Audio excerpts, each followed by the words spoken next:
November 1941. Across America, families gathered around radios to hear cheerful big band music and comedy shows. In New York, Broadway theaters blazed with light. In Detroit, factory workers clocked out, talking about Thanksgiving plans and Christmas bonuses.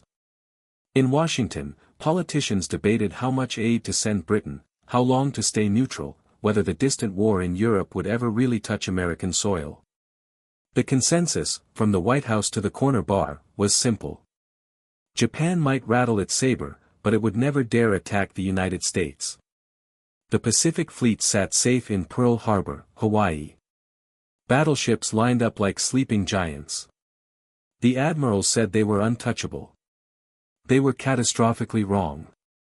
While newspapers printed reassuring headlines and Navy brass sipped coffee in their offices, one man sat in a cramped basement room in Washington, staring at a wall covered in intercepted Japanese diplomatic cables, shipping manifests, and radio frequency reports. His name was Lieutenant Commander Edwin Layton, Pacific Fleet Intelligence Officer, and the pattern he saw forming in those documents made his blood run cold. Where others saw routine diplomatic posturing, he saw the signature of an incoming strike. If he was right, the war wouldn't begin with a political decision in Congress. It would begin with fire raining from the sky on a quiet Sunday morning. And thousands of American sailors would die because no one wanted to hear bad news. In the public imagination, the hero of the Pacific War was Admiral Chester Nimitz, the steady hand who rebuilt the fleet and led it to victory. Nimitz gave the orders, directed the carriers, made the bold calls that turned the tide at Midway. But behind those decisions stood a man most Americans never heard of, Lieutenant Commander Edwin Layton, his chief intelligence officer.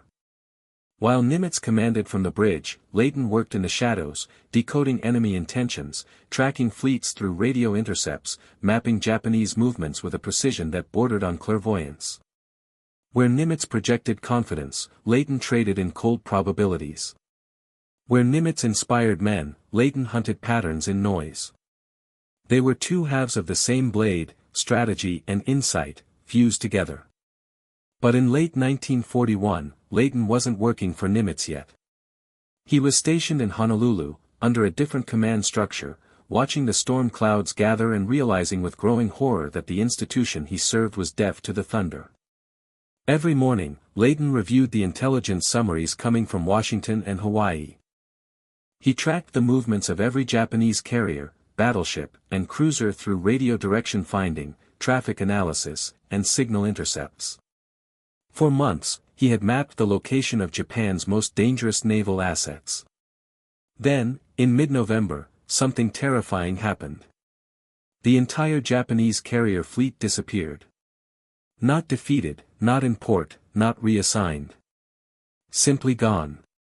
Radio traffic from those carriers, the constant chatter that allowed American intelligence to track their positions, went completely silent. It was as if the most lethal naval strike force in the Pacific had been erased from existence. Layton knew better.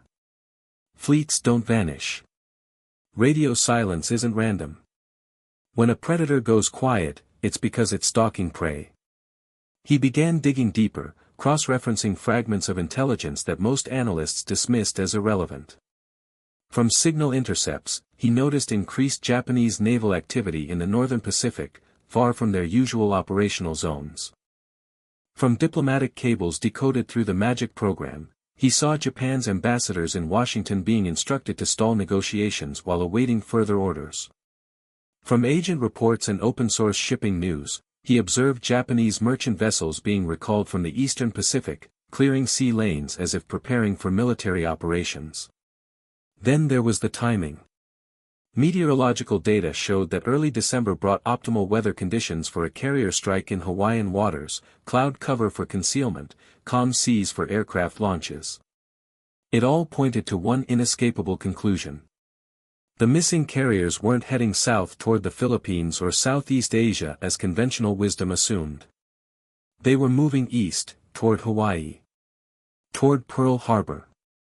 Layton compiled his findings into a detailed report. He outlined the disappearance of the carrier fleet, the suspicious diplomatic maneuvering, the cleared shipping lanes, the weather window. He didn't claim certainty. Intelligence work rarely offers that luxury. But he presented the hypothesis clearly. If Japan intended a surprise attack on the United States, this is exactly what the indicators would look like. He submitted the report up the chain of command and waited for the response he knew would come. It arrived in the form of polite dismissal. Senior officers at Pacific Fleet Headquarters reviewed Layton's warnings with the same attitude they might reserve for a weather report predicting snow in July. Impossible, they said. Japan wouldn't dare. The Philippines, perhaps. Singapore, maybe. But attack the United States directly? Strike Pearl Harbor. Logistically impractical. Strategically suicidal. One captain told Layton to his face that he was worrying over nothing, that the Japanese were probably conducting routine training exercises. Another suggested Layton was letting wartime paranoia cloud his judgment. At the highest levels in Washington, intelligence summaries reflected the same complacency. Analysts there believed Japan was poised to move south, into Indochina and the Dutch East Indies, grabbing oil and rubber to fuel its war machine. A direct attack on American territory simply didn't fit their model of rational enemy behavior. Layton understood the psychology at work. He was asking people to believe something that contradicted their assumptions, their training, and their sense of security.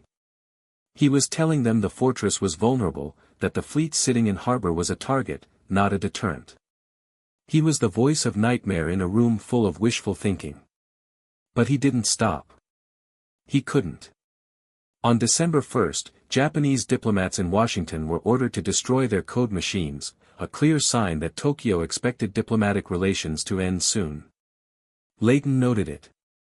On December 2, the Japanese fleet changed all its radio call signs simultaneously, a tactic used to hide movements before major operations.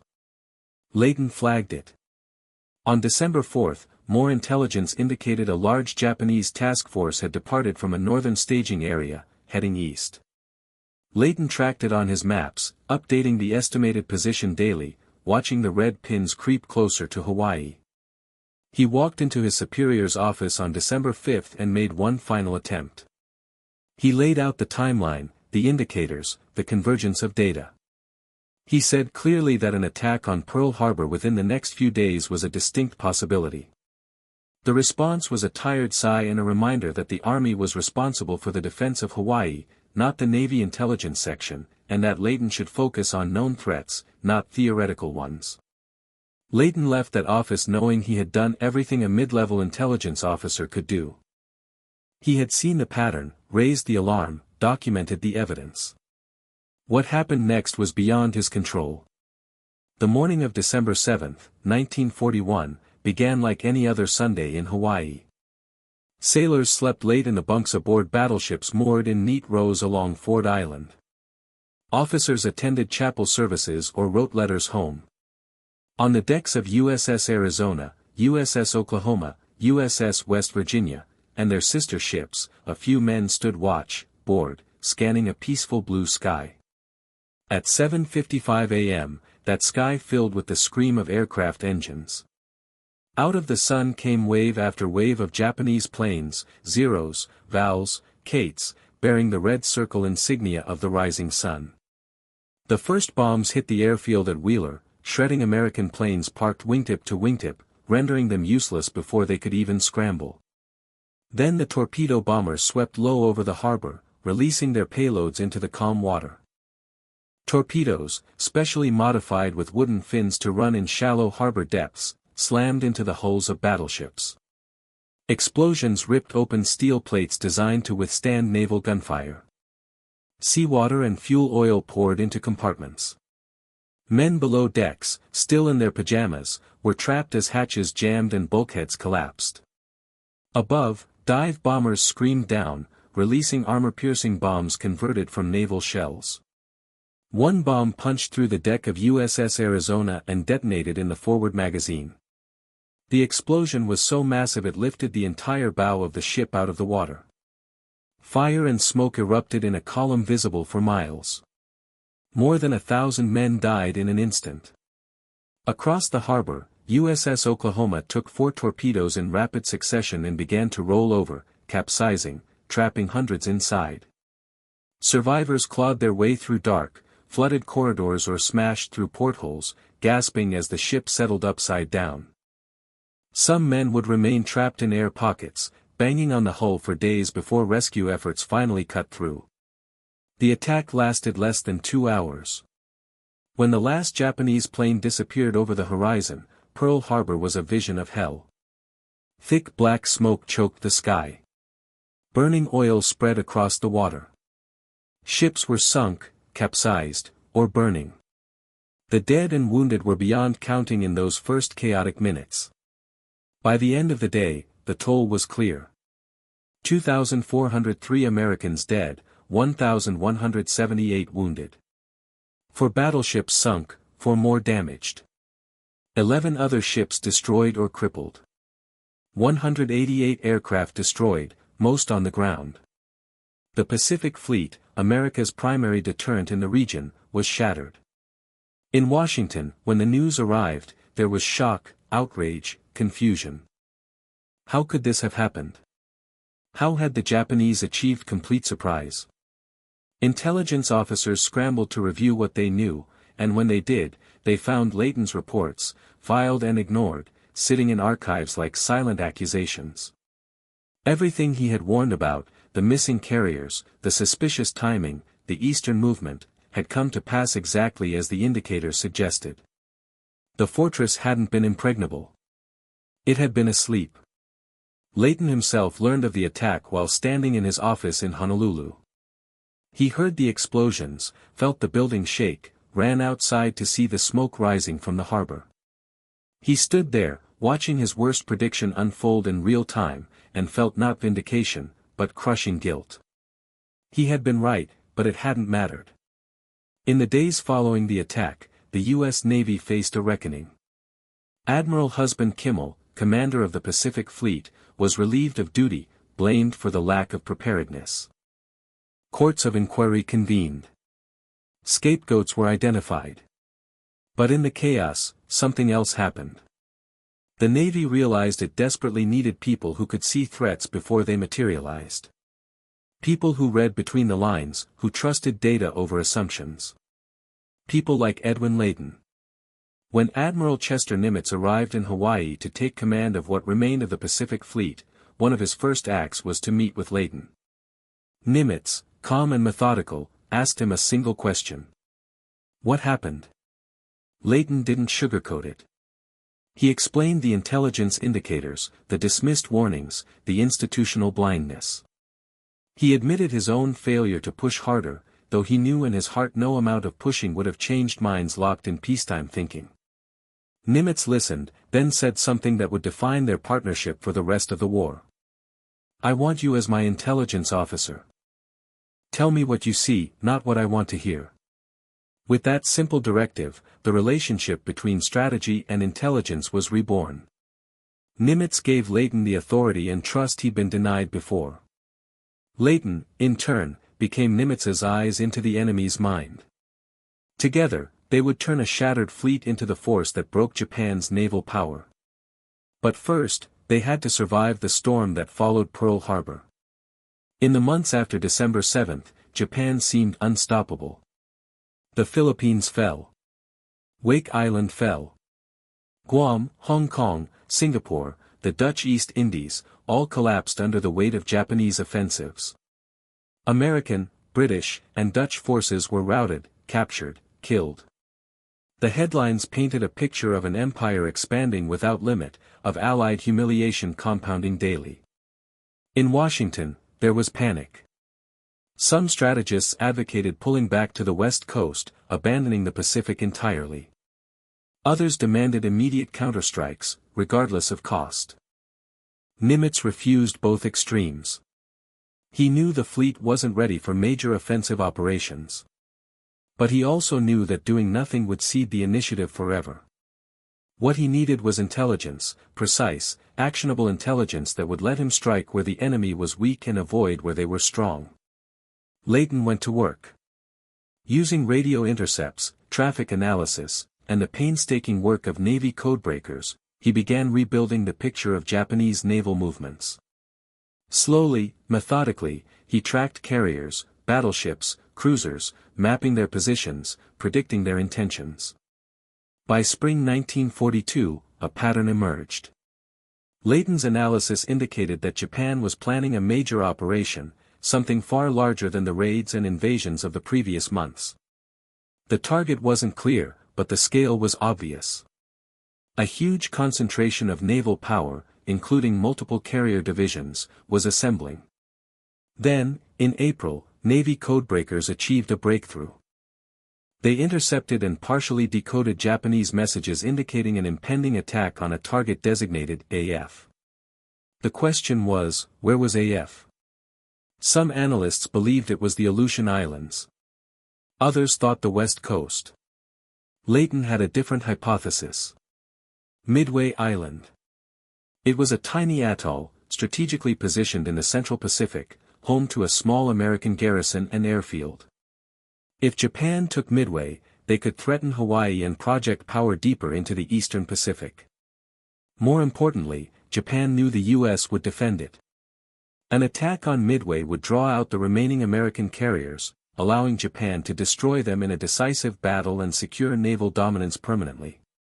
To test the hypothesis, Layton helped orchestrate a brilliant deception. He arranged for Midway's garrison to send an uncoded radio message reporting a breakdown in their water distillation system.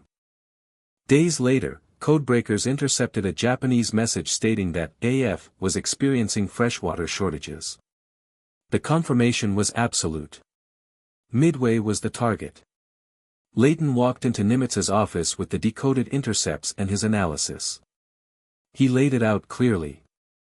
The Japanese would attack Midway in early June with 4 fleet carriers, supported by battleships and cruisers. They expected to catch the Americans off guard, destroy the island's defenses, and lure U.S. carriers into a trap. But Layton said, if we know they're coming, we can turn their trap into ours. Nimitz studied the maps, the intercepts, Layton's calm confidence. Then he asked the question that would determine the fate of the Pacific War. How certain are you? Layton didn't blink. He said the intelligence was as solid as it gets in war. He gave Nimitz the date, the location, the composition of the enemy force, even the direction of approach. It was intelligence work at its absolute peak. Nimitz made his decision. He would commit every available carrier, Enterprise, Hornet, and the hastily repaired Yorktown, to an ambush north of Midway. The fleet would position itself outside Japanese reconnaissance zones and wait. When the enemy carriers launched their strike on Midway, American dive bombers would hit them at their most vulnerable moment, decks crowded with aircraft being refueled and rearmed. On June 4, 1942, the Battle of Midway began exactly as Layton predicted. Japanese carriers launched their attack on the island. American torpedo bombers, flying from the carriers, attacked first and were slaughtered, their slow planes shredded by Japanese fighters. But their sacrifice drew the Japanese combat air patrol down to low altitude, leaving the carriers exposed. Then, at 10:26 a.m., American dive bombers from Enterprise and Yorktown arrived overhead. They rolled into their dives, screaming down through thin clouds. Within 5 minutes, 3 Japanese carriers, Kaga, Akagi, Soryu, were burning wrecks, their decks exploding as fuel and bombs cooked off. A 4th carrier, Hiryu, launched a counterattack that damaged Yorktown, but was itself found and destroyed by American bombers that afternoon. By evening, Japan had lost 4 fleet carriers, the core of its naval air power, along with hundreds of experienced pilots and aircraft. The U.S. lost Yorktown and a destroyer. It was the turning point of the Pacific War. Japan would never regain the initiative. For the rest of the war, Layton remained at Nimitz's side, providing the intelligence foundation for every major operation. He predicted Japanese movements before campaigns in the Solomons, the Marianas, the Philippines. He identified weaknesses in Japanese defenses that allowed American forces to bypass heavily fortified islands and seize lightly defended ones, saving countless lives. His intelligence work enabled the submarine campaign that strangled Japan's supply lines. He helped locate and target the transport carrying Admiral Yamamoto, architect of Pearl Harbor, resulting in the admiral's death. When the war finally ended in August 1945, Nimitz credited Layton as one of the indispensable architects of victory. But once again, Layton's role faded into the background. The public celebrated MacArthur, Nimitz, Halsey, the commanders whose names appeared in headlines. Layton's name appeared in classified reports. He didn't seek fame. He had done his job, and that was enough. After the war, Layton retired quietly. He wrote a memoir, but it was technical, aimed at intelligence professionals rather than mass audiences. He gave occasional lectures at military schools, teaching young officers the craft of intelligence work. He lived modestly, never capitalizing on his wartime role. When historians finally began digging into the archives decades later, they rediscovered Layton's contributions. They found the reports predicting Pearl Harbor, the Midway intelligence summary, the countless operational forecasts that had guided Nimitz's decisions. They realized that the Pacific War's strategic brilliance hadn't emerged from thin air. It had been built on a foundation of intelligence work so precise it seemed almost prescient. Today, Edwin Layton is remembered in military intelligence circles as one of the greatest practitioners of the craft. His methods, combining signals intelligence, traffic analysis, and operational intuition, are still taught. But his story remains largely unknown outside those circles. This obscurity isn't an accident. It reveals something uncomfortable about institutions and human nature. Layton's greatest intelligence achievement, predicting Pearl Harbor, was also his greatest failure. He was right, but he couldn't make anyone listen. That failure exposes a truth organizations hate to acknowledge. The problem wasn't a lack of intelligence. The problem was a refusal to accept intelligence that contradicted comfortable assumptions. Before Pearl Harbor, the U.S. military believed Japan wouldn't dare attack. That belief was so deeply rooted that contradictory evidence was dismissed as noise. Layton's warnings didn't fit the narrative, so they were ignored. After Pearl Harbor, once the institution was shocked into humility, Layton's voice was finally heard. Nimitz listened because he had learned the cost of not listening. The tragedy is that it took catastrophe to create that willingness. Think about your own life. Your business. Your relationships. Your health. Somewhere, you probably have an Edwin Layton. A colleague who quietly points out that the company's financial projections don't match the market data. A spouse who gently mentions that you've both stopped really talking. A doctor who suggests lifestyle changes before the heart attack. These people aren't pessimists. They're realists.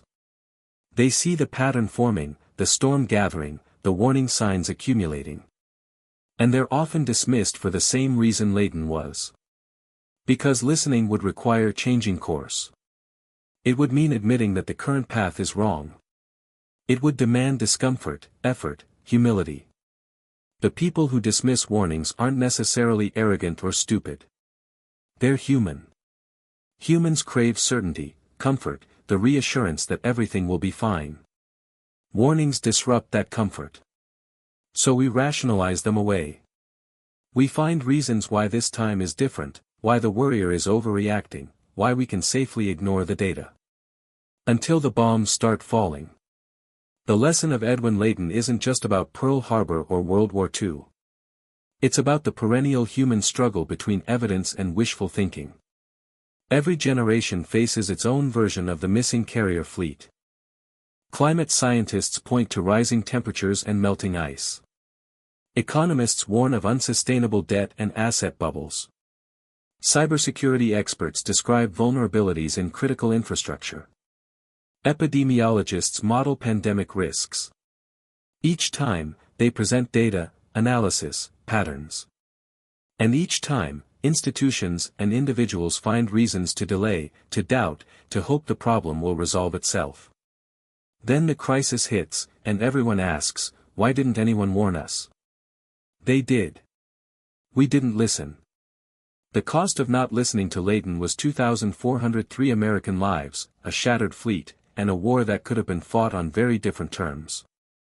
The cost of not listening to your own quiet voices might be a failed business, a broken marriage, a ruined reputation, a preventable illness. Don't let comfort become your enemy. Don't let confidence blind you to danger. Don't assume that because disaster hasn't happened yet, it never will. When someone you trust points to the data and says, "This doesn't look right," pause. Set aside your ego and your schedule long enough to really examine what they're showing you. Because the loudest voices in your life will always tell you what you want to hear. The quiet voices will tell you what you need to know. This channel exists to amplify those quiet voices. We search through the archives, the forgotten reports, the buried memos, the names left out of history books. We believe the people who see danger before it arrives deserve to be heard, even if their warnings come decades too late to change the past. If you believe that too, if you think the truth matters even when it's uncomfortable, then join us. Subscribe. Share these stories. Discuss them. Learn from them. There are still thousands of files waiting to be opened, thousands of Edwin Laytons whose insights could save lives if we're willing to listen. I'll see you in the next briefing. And remember, when the quiet voice in your life speaks, don't wait for the bombs to fall before you pay attention.